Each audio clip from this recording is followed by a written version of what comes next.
प्रधानमंत्री मोदी तीसरी बार पद की शपथ लिए तो विपक्ष का मुई मुई हो गया। इतने सारे आपको विपक्ष मिल के भी आपको नरेंद्र मोदी को नहीं हरा पाए और आप कह रहे हैं क्या कि इनका सरकार नहीं चलेगा।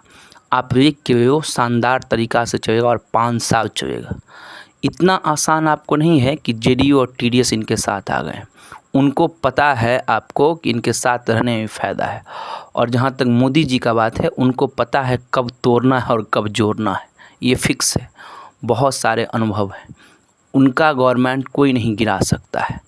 पहला। दूसरा बात, आपको बहुत सारे व्यक्ति ये कहते हैं क्या कि ये जो है अब काम नहीं करेंगे। बिल्कुल करेंगे, क्योंकि उनको पता है कि भारत का जनता जो है बहुत ही समझदार और बुद्धियार है।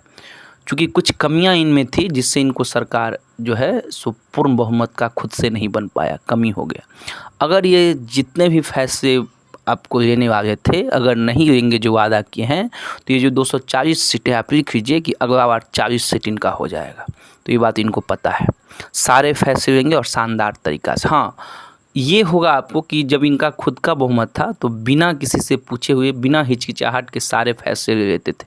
इस बार थोड़ा इनको समझदारी दिखाना पड़ेगा, लेकिन फैसले आपको लेने ही पड़ेंगे इनको।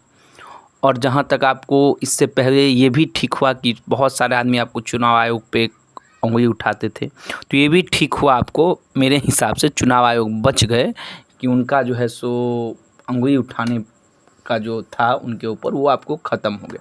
ये भी एक अच्छा ही हुआ कि विपक्ष भी इतनी मजबूत हो गया।